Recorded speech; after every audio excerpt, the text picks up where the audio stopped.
And my encouragement is always, if we have privilege in particular areas of our lives, which results in other people not having the same level of privilege, how do we use that privilege to betray those systems that keep us in positions of power in order to share that power more equitably in a way that leads to justice and flourishing? This is Down to Earth Conversations, where we hear from ordinary people who are helping to bring a bit of heaven down to earth.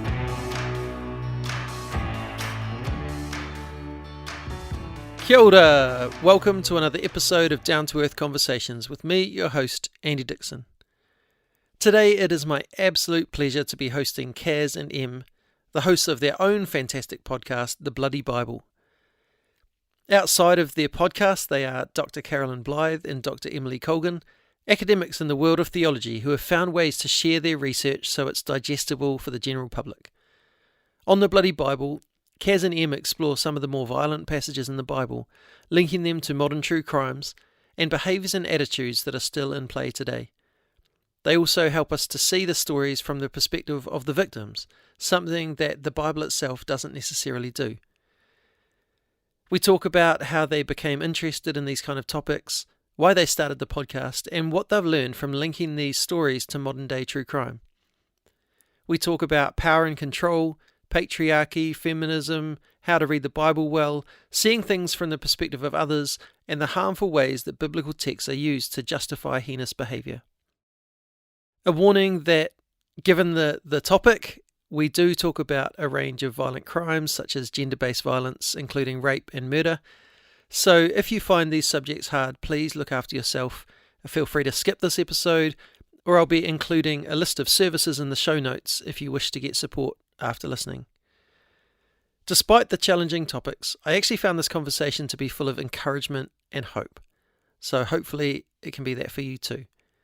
This is episode 90 of Down to Earth Conversations. Here's Caz and Em.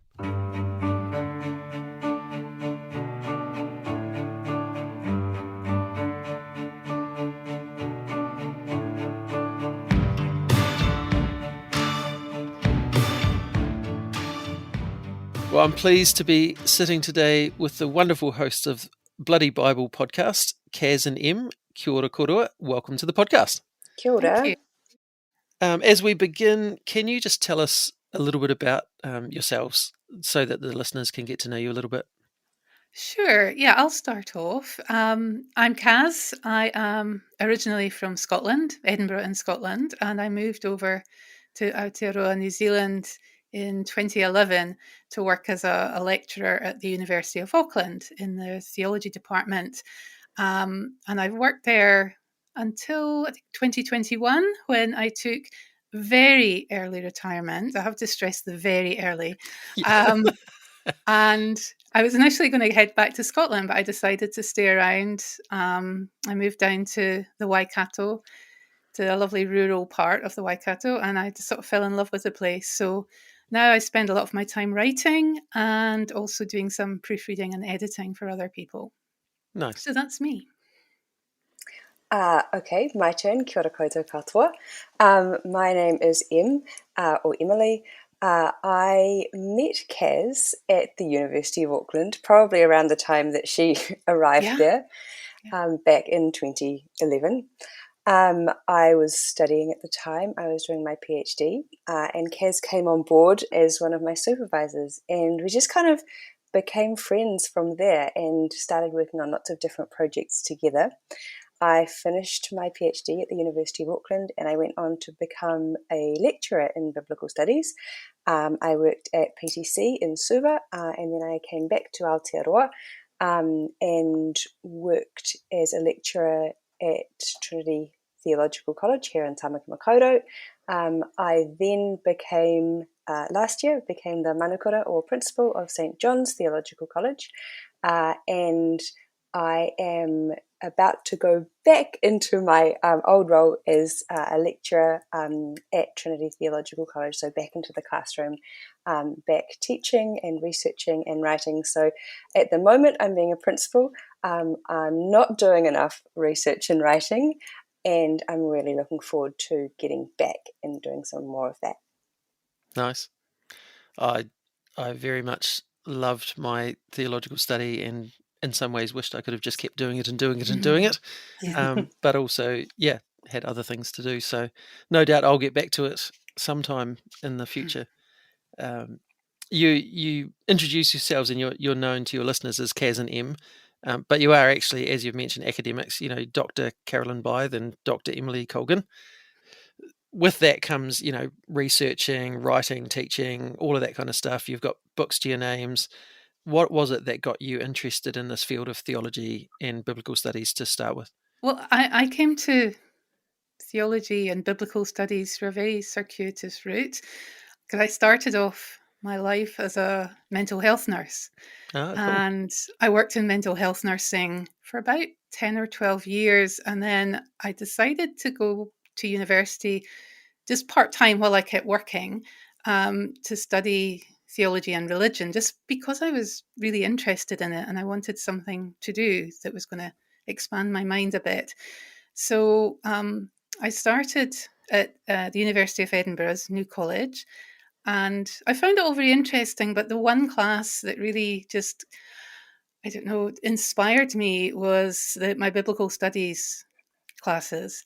And I just fell in love with the texts and with the way that, we can read texts, and if we understand more about their background and the language and the context, that we can really kind of take something new out of that very often. And so I just kept studying, and I had lovely lecturers who encouraged me to keep going. And yeah, before I knew it, I had finished my PhD. And Nice. after a few years where I was just picking up kind of part-time work, and working in other jobs as well, I finally got the job at Auckland. But yeah, there was just something about, as I say, the studying these ancient texts, and looking for, I was particularly interested in the way that they were understood today, as well as, what their meaning might have been thousands and thousands of years ago. And I think maybe because I come from that nursing background, I've got a very pragmatic view of life. So things, if you do something, it has to mean something, or it has to be relevant. And so I wanted to find out what's relevant. How can I make my study of the Bible relevant to people today? And that was very much looking at how texts are read today, and what meaning's given to them, and how they shape people's perceptions of the world, and how they make people or encourage people to treat others in certain ways, whether justly or unjustly. So yeah, that's what kind of has driven my journey in biblical studies. Yeah. Oh, that's beautiful. I resonate with all of that. Totally. Well, apart from getting the PhD, I haven't done that yet. But I resonate with the heart that you shared Yeah. there. What about you, Em? Yeah, well, our background is different, but for me, a similar kind of need for what I do to be of use in the world. So I started off at undergraduate level doing an arts degree and a music degree, and I kind of just stumbled upon a class in Hebrew Bible or Old Testament, and I just fell in love, and I kept going with the study of that, and then didn't stop. And so for me, I'm really, really fascinated by the textual stuff. So the kind of the textual analysis, I find that just really nerdishly exciting. The historical stuff, the world behind the text stuff. But it's like Kaz says, like if it doesn't mean something in terms of the world in front of the text, in terms of the impact that it has on our lived reality, I'm not really that interested. And so, I mean, for me, that kind of brings us into the podcast space, because it's that connection between text and context, so the biblical text itself and our context, because clearly these texts have an impact. They shape the lived experience of people in religious communities today. And so I want to work out are these shaping us in ways that are helpful and healthy and life-giving, or are they problematic, and do we need to kind of question them and poke them and unpack them? And I think that even in a place like Aotearoa, which is relatively secular, given our colonial history, given our ties with the West, whether we like it or not, or whether we're conscious of it or not, we still swim in waters that are, I guess, infused with these texts and with these ideas. So for me, part of what I do and what I get really excited about is bringing some of that stuff to the surface and thinking about it and analysing it and critiquing it. Yeah, that's beautiful too. I agree that I think you can study the Bible all you like, but if you don't then go, what does it matter? Yep. Then it's just an academic exercise, Yep. which kind of doesn't have any meaning to it. So, absolutely. I totally resonate with that. And one of my things, which again has led to my podcast, is going along to Bible college, and I specialised in New Testament studies, but just the number of things that I learnt there that the church had never taught me. Yeah. Yes. And went, what the heck? Why have I never talked about this stuff in church? Yeah. And so that was one of my things, is having then taken the pastoral route, is I need to get some of this back into the church. People shouldn't have to come to Bible college to know some of this stuff. Yeah. Which is another reason I like your podcast, because it's inviting people into those kind of conversations in a way that's accessible. So you're hosts of this Bloody Bible podcast, exploring stories of crime and violence that appear in the Bible and linking them to current day crime stories, events and attitudes. And we'll get into the podcast itself soon, but first, can you talk about, how did you become interested in this particular topic as it relates to biblical studies and what we were just talking about, this how things are actually shaped today? Of all the things that you could choose to study in the Bible, why this interest in the biblical violence and crime? So, Caz, I think you've been working in this area for longer than I have, particularly in kind of feminist biblical interpretation, and particularly rape culture and gender violence and the Bible. So for me, I got into this, I guess, through my work, through my academic work, but it was actually joining a project with Caz, where we did a 3-volume book series, I guess, on rape culture, gender violence, and religion, that I kind of really got stuck into this topic and got really excited about it. And it kind of evolved from there. Both Caz and I really like true crime or any kind of crime. We watch a lot of fictional crime on television and also listen to a lot of true crime podcasts. And so this was just a really good way of taking what we do recreationally and making it research. Yeah, totally. And making it legit. But also to kind of make a connection between a genre that is really popular at the moment, which is true crime, and then to try and make connections with that area of scholarship, which does look at violence and crime within the biblical text, and trying to have a conversation again with an agenda of asking, what does this mean for the lives of people who are engaging with these texts? How about you, Caz? What got you into it? Yeah, I agree with Emily. That's exactly what I was going to say, Em, about the fact that we took our sort of guilty pleasure of indulging in crime narratives of all sorts, and kind of inveigling it into our research so that we could legitimately call it research. But no, I suppose it goes back to what we were saying earlier about wanting studying the Bible to see what it means for people today, or how it can shape people's beliefs, ideas, their lives. And when I started my PhD, I focused on a text in the book of Genesis 34, which relates the story of Dinah, Jacob's daughter, who's raped by a Canaanite prince called Shechem. And when I started my PhD, I thought, probably naively, I'm going to look at the way this biblical text speaks about sexual violence, and then I'm going to write about how much things have changed today, how much better Right. things are today. Mm. And what I found out, and how my PhD actually worked out, I wrote about how nothing has changed. Like, there is literally nothing new under the sun in terms of the way sexual violence is spoken about and understood. There's victim blaming, there's valorizing the perpetrator. There's sort of taking the narrative away from victims and centering it somewhere else. There's the misogyny, the patriarchy. All these things are still so prevalent today, particularly these myths and misperceptions around sexual violence.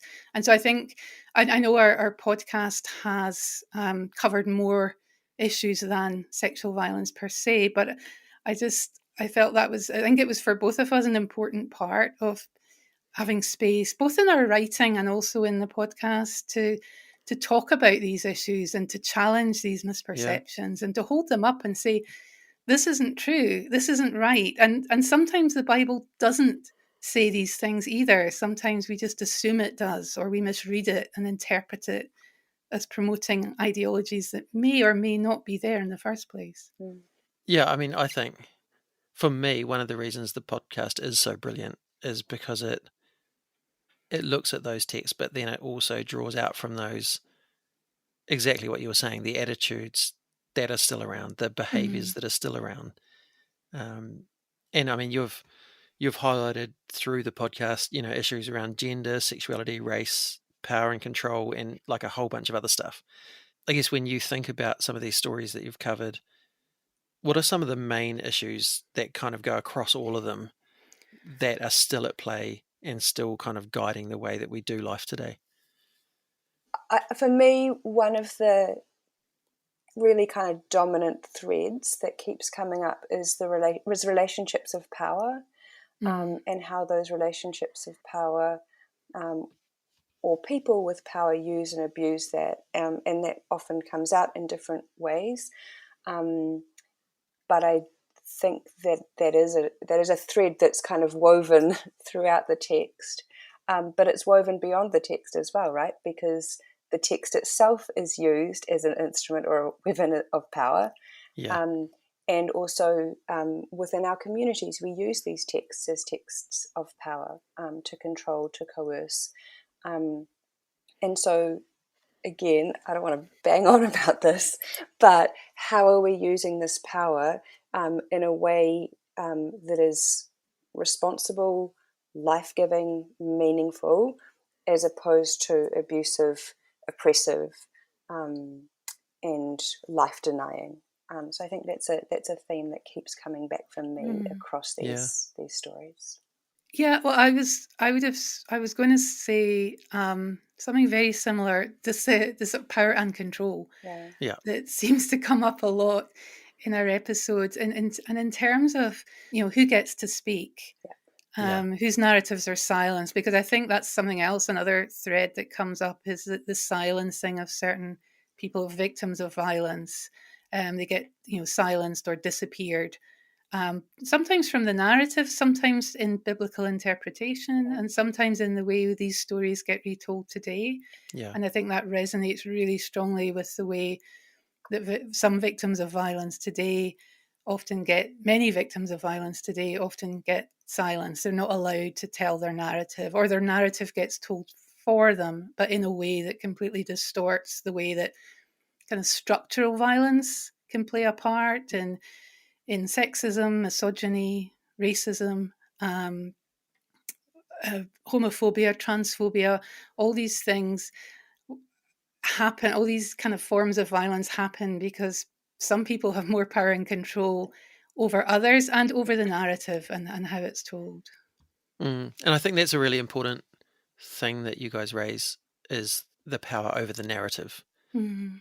Because you can read a story and see that, well, that person has more power than that person, but actually then, even in the way the story's told, I was just listening to one on Hagar the other day, and even getting to the near the end of the story and saying, Hagar prayed, and then Ishmael prayed, and God listened to Ishmael, and then she was suddenly referred to as, the boy's mother or Ishmael's mother, and didn't even get named anymore, and just kind of, like you say, was just kind of exited from the narrative. Yes. And I hadn't noticed that before, but yeah, the way that you just kind of bring out, actually, it's good that this was in a part of the story, but also, maybe it was a little bit skewed the way it was told, or things like that. So, how do we learn to read the Bible better and actually notice these things? Yes. Yeah. That's a huge question, I guess. But is that a rhetorical question? No, how do we do that? I think it's hard because we often, I think in class, and the way I was taught biblical studies was kind of kind of having an eye on this text as an ancient text that comes from a very particular context. And so you can't make generalizations about text. But also, one of the things I often say to my students is, how do we, or ask them, how do we read a text with integrity, not seeing what we want to see in that text, but actually being prepared to see things we might not like being in that text. And that does include looking for things that are problematic and not ignoring them or trying to ignore them if we see them. And also looking at text through the eyes of people who may not be the same as us. So looking through, reading, I think it's a term that was coined by early sort of feminist literary scholars, learning to read like a woman. And that applies to women and people of all genders, actually. Women are not inherently able to read like a woman, because we've all been learning to read in the sort of a traditional masculine way. Yeah. So it's reading through others' eyes, I guess, and just seeing things that we might just take for granted as normal or acceptable, but actually being able to recognize that they're problematic. And we're all still learning. I'm still learning to do that as well. It's a process, but I think maybe once you start, you can kind of encourage yourself to see things that you might not have seen before. I guess it's a bit like when you go to buy a car and then you suddenly see them everywhere, and you hadn't noticed that kind of car wasn't exactly. Yes. That once you kind of learn some of how to do it, you start to see that everywhere. Yes.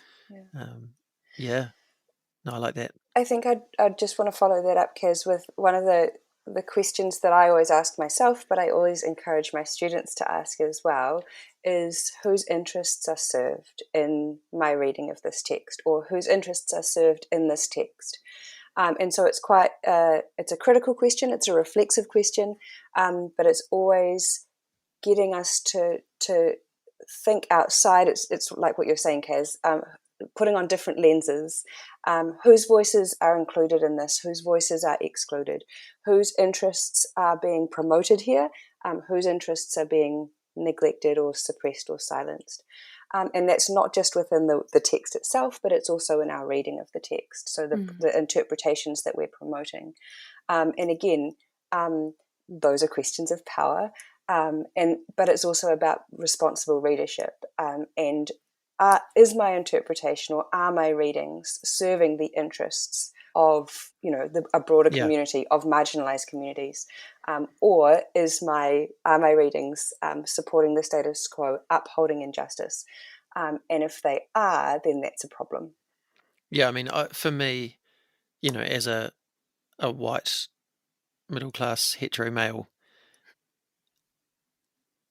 it's really hard to get into the way that other people might read it, because I fit the category that we get, like this is how we read it, and I mean, I've become really aware of the idea that I think it's the Bible for Normal People guys that talk about there is no all theology has an adjective. That there's no such thing as just theology, and then womanist theology and disabled theology, and there's there's not just theology. It's not a thing. Yeah, it's all in context. Yeah, Yes, and so yes. let's actually name it what it is, which is generally, white European male theology, which isn't necessarily bad. It's just reality. But for me, that's been something I've loved listening to your work, because not only am I listening to Wahine, but also I'm listening to you sharing about other scholars that actually have experience in this. The who was the one you were talking about the other day? Is it Will Gaffney? Will Gaffney. Yeah, who I've heard before and is just phenomenal. Yes.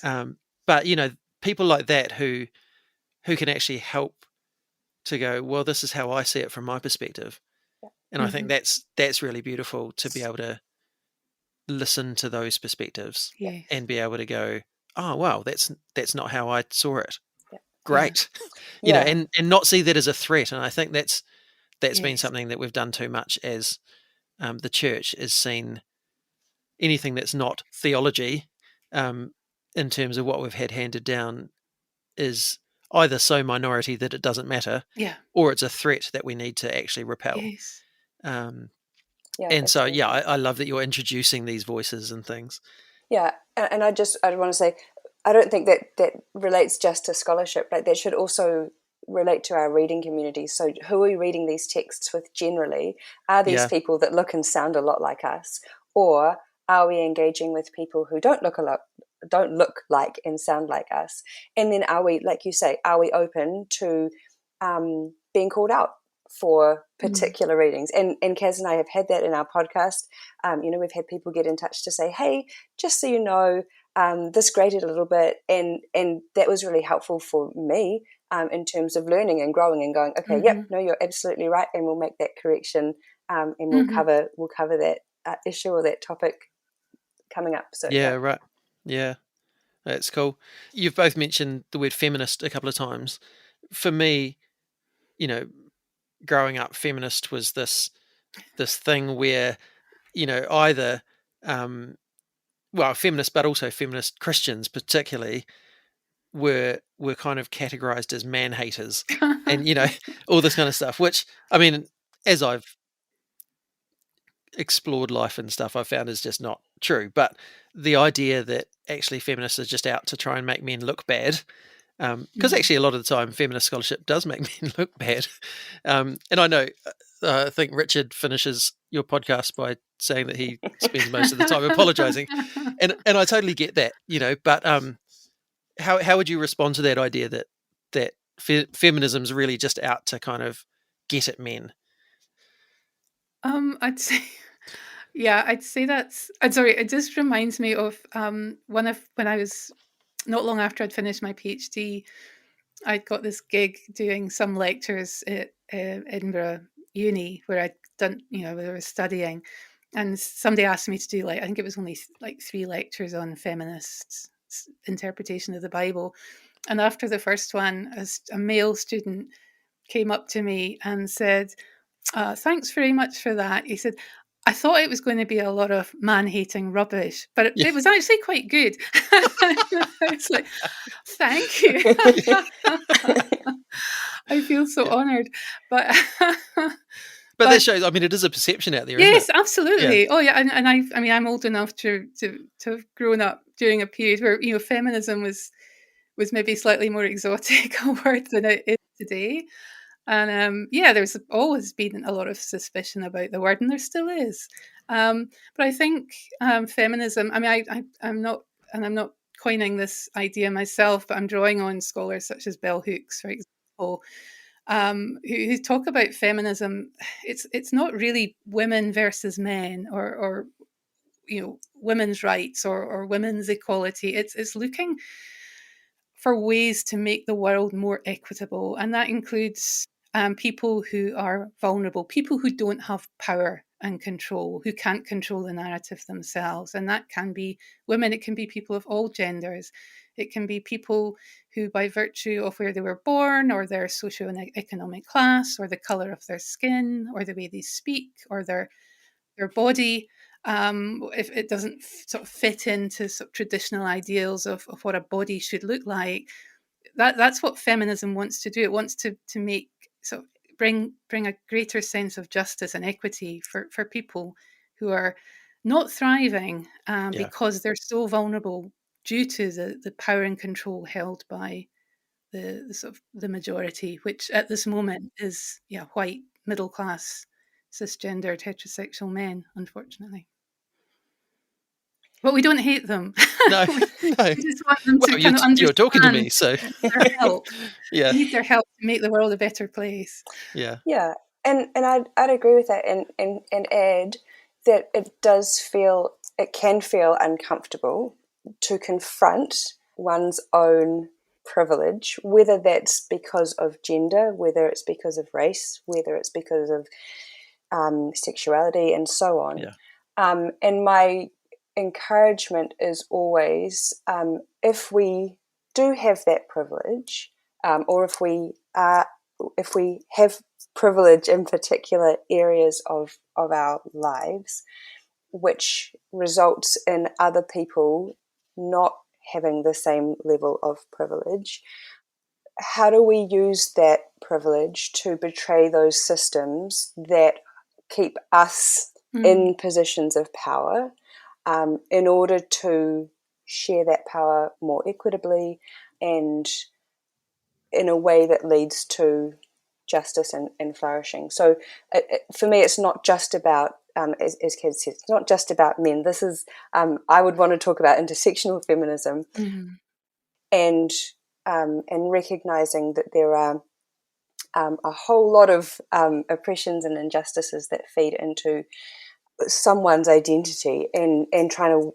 identify that, recognize that, and then work to use the privilege and the power you have to break down those systems that are unjust and oppressive. And that can be really hard, I think, and it can be really confronting, but it's important. Yeah, totally. And I think, I mean, that's something that, I've tried to recognize in my own life. And then as I'm doing this podcast, I'm trying to go, there's a lot of white males out there doing some really great stuff. Oh, yeah. So let's talk to them. But yes, also let's center a whole lot of voices that aren't that as well. Because if I don't interview some of these white males, they'll probably get a platform to do it somewhere else. Whereas not everyone else will. So I mean, that's been something that's been a constant challenge in the back of my brain. And I mean, I grew up in a church where women weren't allowed to speak, right? And then left home and went to. I started going out with a girl, went to her church, heard a woman preach for the first time, and went, "That was the best sermon I've heard in my life." Like, why would God not want me to hear that? Yeah. And that set me on a trajectory where actually, I then would have said, well, I'm quite feminist now. But it wasn't until I got to Laidlaw and, Nicola Hoggard-Cregan? I do. You come across her? Yeah. So it was funny because I turned up at Laidlaw and I heard some people say, I wouldn't do any classes with her because she's feminist. There was all this kind of stuff going on. But I took a class with her, and it was about just ecclesiology. It was just about what is church. So it wasn't a particular feminist paper or anything. But I just remember her reading out a story and saying, the God of Abraham, Isaac, and Jacob. And then she just paused and went, well, you could say the God of Sarah, Rebecca, and Rachel. And I went, yeah, you could. Yeah, absolutely. And it was just one of those moments where I suddenly got it. I went, oh, wow, actually, this is not about trying to cut the legs out of people. This is about just reading it from a different angle and seeing where the power dynamic is and who's missing and, all of that stuff that you guys do really, really well. So, that was kind of my first awakening moment for that. And I've really appreciated those voices ever since. Yeah. You highlight a lot of these biblical characters, and particularly, I think it stood out for me most in the episode around David, but but with all of these kind of characters that have some sort of power, be it Abraham or Sarah or whoever else that you've covered, we kind of hold them in such esteem that we seem to downplay what it is that they've done. And you highlight that really well. David goes from this, or he gets kind of portrayed as this apologetic adulterer, Yes. someone who's had a bit of a whoopsie, but he said sorry, Yeah. and he's actually a really good guy. Yeah. When you look at the story, he's a rapist and a murderer. Yeah. And you actually can't get around that.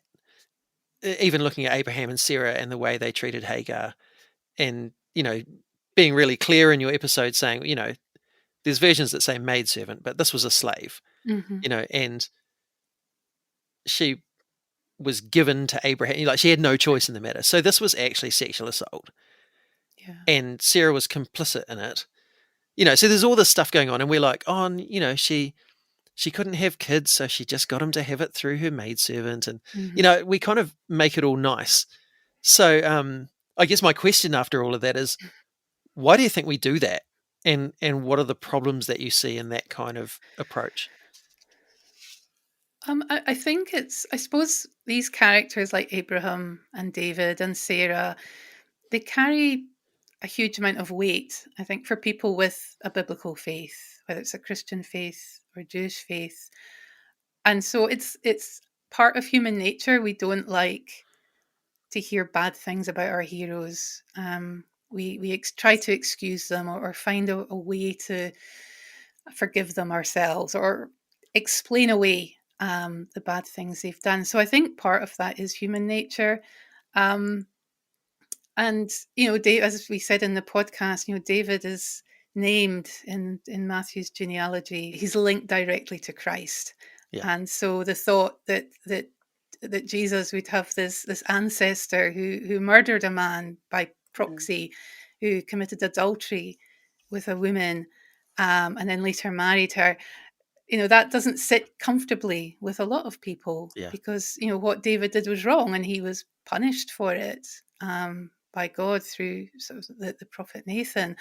And with Abraham and Sarah, the way they treated Hagar, maybe if we treat Abraham and Sarah, if we regard them as really important sort of theological figures in our faith, then the last thing we want to do is accuse them of something so heinous as like having and being enslavers of Yeah. others, and b sexually assaulting, raping an enslaved woman. So and I think biblical interpreters over the centuries have been a bit guilty of you know talking about this story through rose-colored spectacles, Yeah.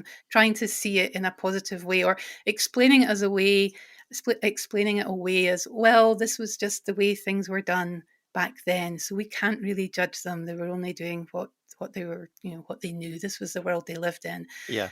But that's that kind of idea of that kind of contextualizing stories in terms of saying, well, that's the way things were done back then. That's not an excuse, because if we in any text, if we try and excuse behavior like that, whether it's murder or adultery or rape, or enslavement, if we are saying that in certain contexts it's okay, then what does that say about the way that we treat these crimes today? Yeah. Do we say it's still okay, or it's justifiable in certain situations?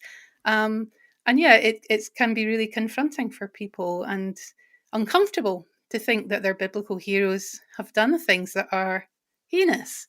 But and it's not easy, and I wouldn't want to kind of make it sound easy at all. And I think hopefully the way Emily and I talk about it in the podcast isn't being, trying to confront people with uncomfortable truths in a way that's unsympathetic. But I think we do need to sit down and talk about, well, what does that say for my faith? Yeah. How can I read this text with integrity and understand what David did and how Abraham and Sarah treated Hagar, without losing my faith, without losing my relationship with the biblical texts? But how can I still recognize that and hold that alongside my faith?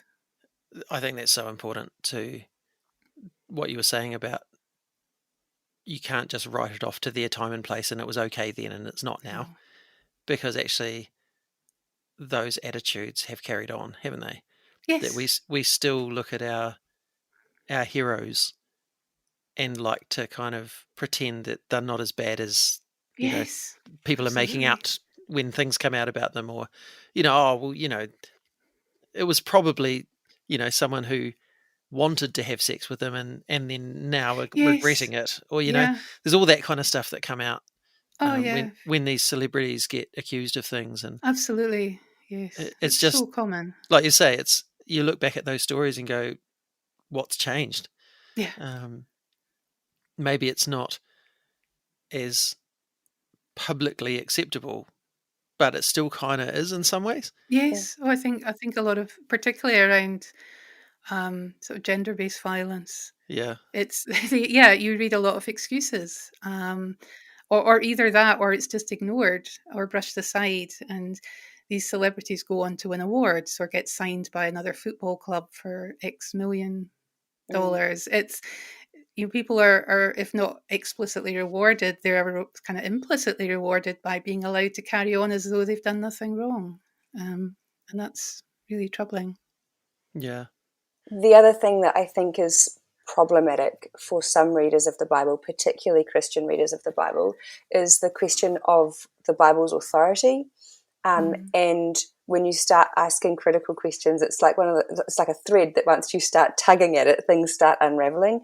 And so people feel like they need, particularly Christian readers, feel like they need to defend the authority of the text, maybe defend God in the text, and then look for the kind of the happy ending, the resurrection or the reconciliation. Christians, because that's part of our narrative about who we are, want to kind of rush to that moment of forgiveness or reconciliation Mm. or the happily ever after, and are less willing to sit in the discomfort and the tension of a really tricky story, or struggle to be able to say, David is a complex human being who did some amazing things, but also has these incredible character Oh, yeah. flaws, and did some horrific stuff that is just utterly unacceptable. And we have to be able to hold those things in tension. And I think Mm. that lots of Christian communities aren't good at dealing with that level of complexity and that tension, both in texts and in our own communities. And so one of the things that I hope that we are encouraging people to do is to sit with the discomfort, Mm. and Yes. sometimes just keep sitting with the discomfort, and that's okay. Yeah. That's a really important part of life, isn't it? To learn to Mm. sit with discomfort. And if we're going to have any kind of reconciliation of any sort, we need to be people that can do that.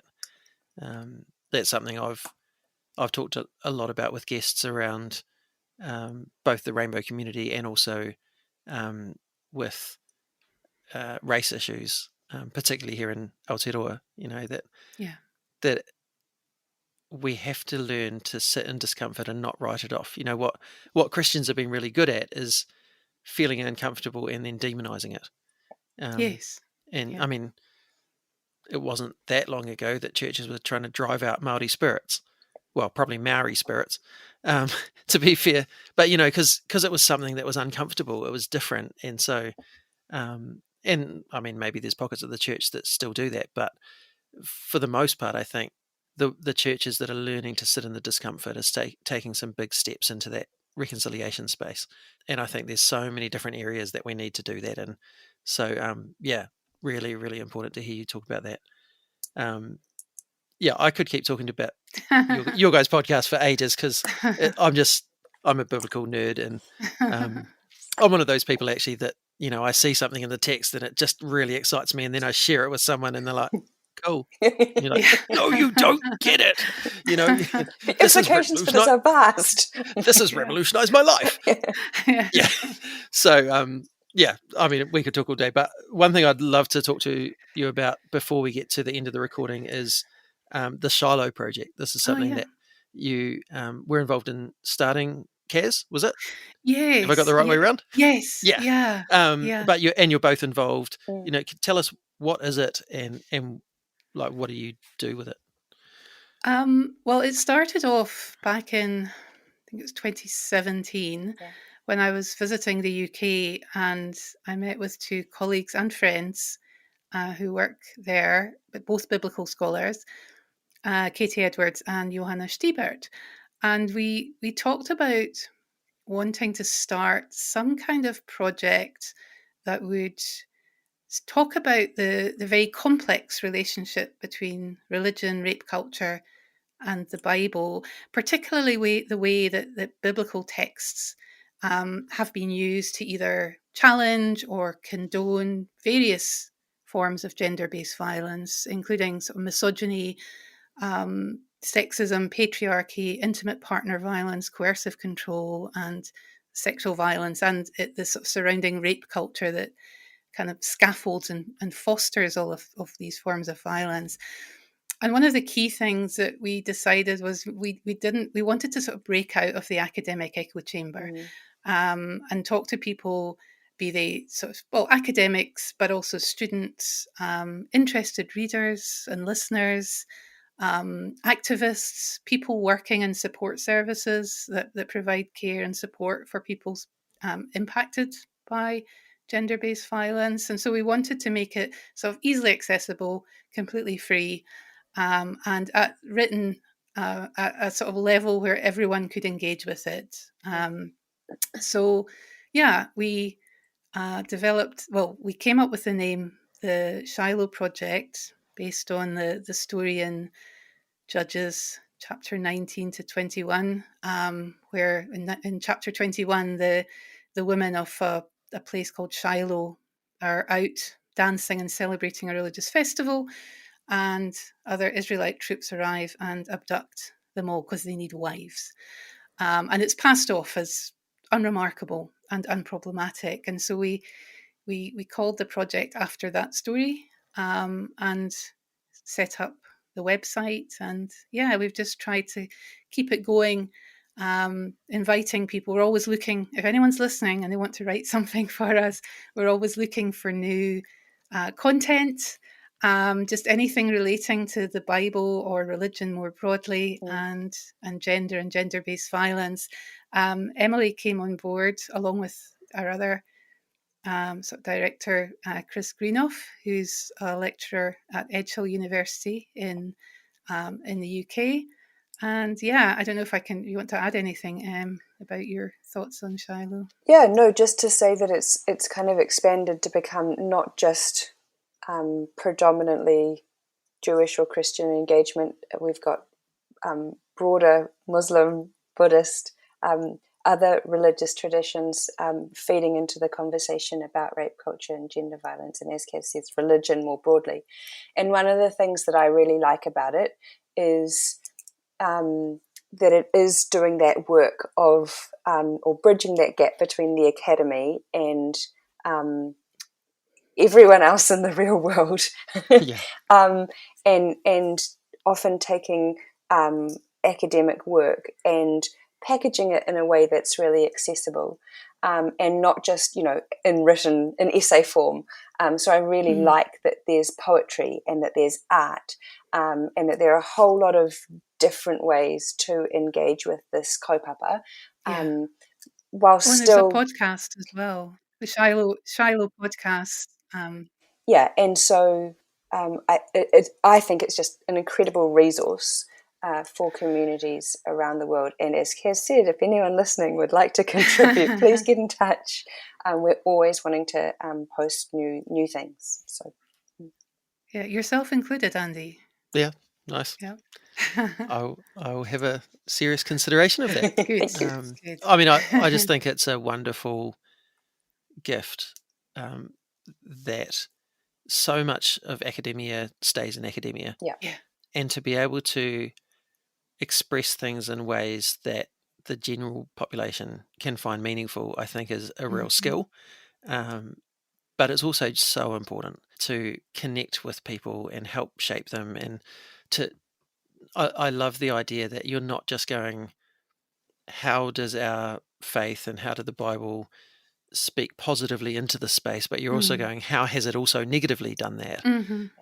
Because actually, I mean, it's horrific to think that's been the case, but it's really obviously the case that Christianity and the Bible and other religions have been used in ways to subjugate and to oppress, and to what we were talking about before with being able to excuse things, and so to kind of highlight that while also holding up the beauty of what it could be and the liberative potential. Is such a redemptive kind of work. And I mean, it just sounds very Jesus-y to me.